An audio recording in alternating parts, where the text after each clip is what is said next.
Ayrı seçkilik qadınlara qarşı istər əmək haqqında, istər vəzifəyə yüksəlmədə, istərsə də işə qəbulda sübut etmə çətinləşir və işə götürənlər professional şəkildə bunun hər hansı irqə görə, cinsə görə, mənsubiyyətə görə edildiyini əlbəttə ki, inkar edirlər.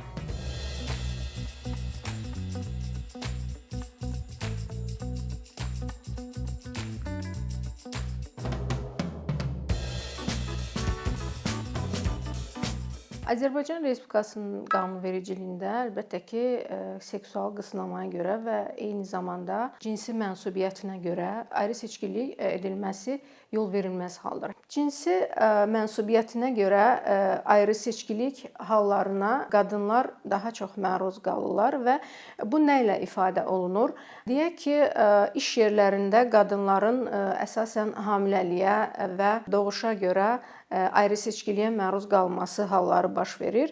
İşə götürənlər potensial ailə qurmaq istəyən qadınları işə götürməkdən çəkinirlər. Çünki onlar düşünürlər ki, analıq məzuniyyətinə işçi getdikdə ona əlavə ödənişlər verilməlidir və işçinin sonradan iş keyfiyyətinin aşağı düşməsi halları baş verəcəkdir. Digər ayrı seçkilik növünə rast gəldikdə iş yerlərində eyni bərabər işə görə qadınların və kişilərin fərqli əmək haqqı alması ayrı seçkiliyinə də rast gəlinir.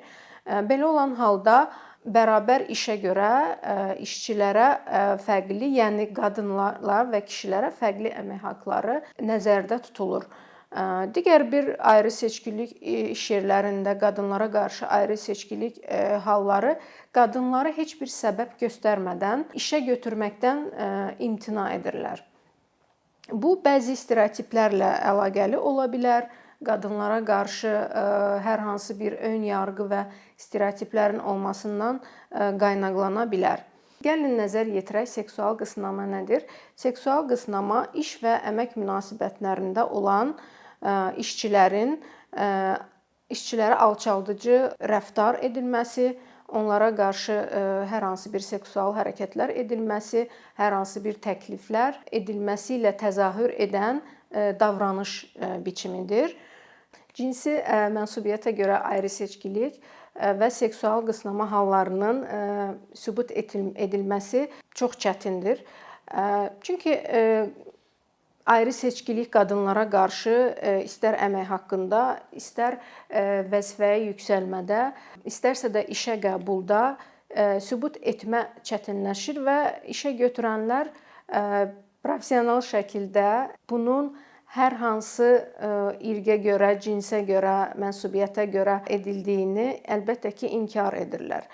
Və əmək haqqlarda şəffaflıq məsələsi və əmək haqqların açıq şəkildə şəffaf olmaması hansı səbəbdən fərqli əmək haqqlarının tərtib edilməsinə də fərqli bəhanələr gətirilir. Bu səbəbdən də sübut etmə çətinləşir. Seksual qısnama hallarının sübut edilməsinin çətinliyi ondan ibarətdir ki, işçinin şahidi demək olar ki, olmur və şahidlər olsa belə şahidlərin bu cür halları etiraf etməsi onlarda narahatçılıq yarada bilər və onlar açıq şəkildə bu şahidliyi etməkdən imtina edirlər. Digər bir halda isə seksual qısnamaya məruz qalan şəxs özünə qarşı inamsızlıq, yaşadığı şok effekti, yaşadığı travmalardan hadisənin əslində nə olduğunu özünə inamı itir və özünə artıq şübhə ilə yanaşır. Və belə olan halda da şəxsin psixoloji vəziyyətində problemlər yaranır və bu halları dilə gətirməkdən ehtiyat edir. Digər bir halda iş itirmək qorxusu və iqtisadi vəziyyətin çətinləşmə qorxusudur. İşçi düşünür ki, o işini itirəcək, belə olan halda başqa bir yerdə iş tapmaq çətinləşəcək və eyni zamanda da işçinin özünə olan inamı, başqa şəxslərə olan inamı itir. Belə olan halda işçinin artıq iqtisadi vəziyyəti çətinləşir. Digər bir hal isə qisas qorxusudur.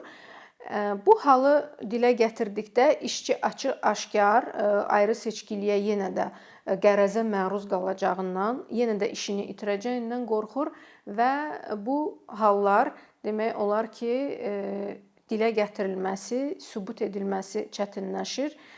İşçilərin seksual qısnama hallarını dilə gətirməməsinin, örtbasdır etməsinin digər səbəbi də milli dəyərlər və stereotiplərdir. Qadın düşünür ki, o bu halları dilə gətirsə, onun ləyaqəti alçalacaq, ailəsinin ləyaqəti alçalacaq və psixoloji olaraq vəziyyəti daha da çətinləşəcəkdir. Gəlin nəzər salaq cinsi ayrı seçkiliyə və seksual qısnamaya qarşı qanunvericiliyə və bununla mübarizənin effektiv yolları nələrdir? Eyni zamanda da dünya təcrübəsinə də nəzər salaq və baxaq dünya təcrübəsində bu hallarla necə mübarizə aparılır. Azərbaycan Respublikasının qanunvericiliyində cinsi ayrı seçkiliyə yol verilməməsi, seksual qısnama hallarının baş verməməsi üçün və bunlarla mübarizə işə götürənlərin üzərinə vəzifə olaraq qoyulur. Sadəcə olaraq qanunvericilikdə bununla mübarizə aparmağın yolları işə götürənlər üçün daxili mexanizmlər, məsuliyyətlər tam olaraq müəyyən edilmir. Hətta seksual qısnamanın da deyərdim ki, tam olaraq mübarizə yolları, necə mübarizə aparmalıdır işə götürənlər bunun qarşısını almaq üçün hansı addımları atmalıdırlar? Bu barədə aydın, açıq bir daxili qaydalar, mexanizmlər mövcud deyil. Gəlin nəzər salaq dünya təcrübəsində cinsi mənsubiyyətinə görə ayrı seçkilik və seksual qısnama hallarına qarşı necə mübarizə aparılır? İlk öncə cinsi mənsubiyyətinə görə ayrı seçkilik hallarını nəzər salaq və az öncə qeyd etdiyimiz kimi iş yerində ayrı seçkilik, əmək haqqı fərqini necə mübarizə aparılır buna baxaq. Amerika Birləşmiş Ştatlarında, Birləşmiş Krallıqda, eyni zamanda da Avropa İttifaqının direktivlərində əmək haqqlarının bərabər olması, yəni bərabər işə görə bərabər əmək haqqı barədə qaydalar nəzərdə tutulur. Eyni zamanda da Avropa İttifaqının direktivləri bu barədə çox ciddi tədbirlər görür. İşə götürdüyü zaman işçiləri iş elanlarında əmək haqqlarının göstərilməsi tələbi vardır. Yəni cinsə görə deyil, vəzifəyə görə əmək haqqı təyin edilir. Birləşmiş Krallıq təcrübəsində işə götürənlər 250 nəfərdən artıq olan işə götürənlər, işçisi olan işə götürənlər əmək haqqı cədvəllərinin hesabatını verməyə borcludurlar. Yəni əmək haqqıda fərqlər varsa, bu hesabatlar nəticəsində əmək haqqı cinsi mənsubiyyətə görə fərqlərin olub-olmamasını göstərmək üçün hesabatlar dərc edilir. Cinsi mənsubiyyətinə görə ayrı seçkiliklə bağlı mübarizədə mən Avropa İttifaqının direktivlərini daha şəffaf hesab edirəm. Avropa İttifaqının direktivlərində eyni zamanda bu cür tələblər mövcuddur ki, əmək haqqı fərqi 5%-dən artıq olduqda işə götürənlər bu barədə tədbirlər görməlidirlər. Və eyni zamanda da bu direktivlərdə komissiyaların olması, bu halların araşdırılması tələbləri var. Bu direktivlərdə bu qaydaları pozan işə götürənlərə də məsuliyyətlər müəyyən edilir. Həmçinin Almaniyanın daxili qaydalarında və Avropa İttifaqının direktivlərində işə götürənin ayrı seçkiliyinin sübut edilməsi halları işçinin yox, işə götürənin üzərinə qoyulur və bu da əlbəttə ki, işçilərin sübut etməsini asanlaşdırır və onların vəziyyətini yaxşılaşdırır. Seksual qısnama hallarına qarşı dünya ölkələrinin dünya təcrübəsi necə mübarizə aparır? Gəlin buna nəzər salaq. İstər BMT-nin struktur təşkilatları, eyni zamanda beynəlxalq təşkilatlar seksual qısnama hallarına qarşı istər hüquqi, istər maarifləndirici, istərsə də praktiki tədbirlərlə yanaşı eyni zamanda cəza tədbirləri və işə götürənlərə qarşı mülki məsuliyyət də nəzərdə tuturlar. Bunları ön plana çəkirlər. Seksual qısnamaya qarşı cəza tədbirlərinə və mübarizə tədbirlərinə baxdıqda Almaniyada, Kanadada, İsraildə ciddi cəza tədbirləri nəzərdə tutulur. Mən xüsusilə İsrail qanunvericiliyini burada gözdən keçirmək istəyirəm. İsrail qanunvericiliyi sırf seksual qısnamaya görə cinayət məsuliyyəti, mülki məsuliyyət, eyni zamanda intizam cəza tədbirləri də nəzərdə tutur. Cinayət məsuliyyəti hallarında azadlıqdan məhrum etmə tədbirləri, mülki kompensasiyaların ödənilməsi, hətta intizam tədbirləri çərçivəsində bu şəxslərin dövlət vəzifəsində tutmasının məhdudlaşdırılması, gələcəkdə pensiyaya dair məhdudlaşdırma halları nəzərdə tutulur.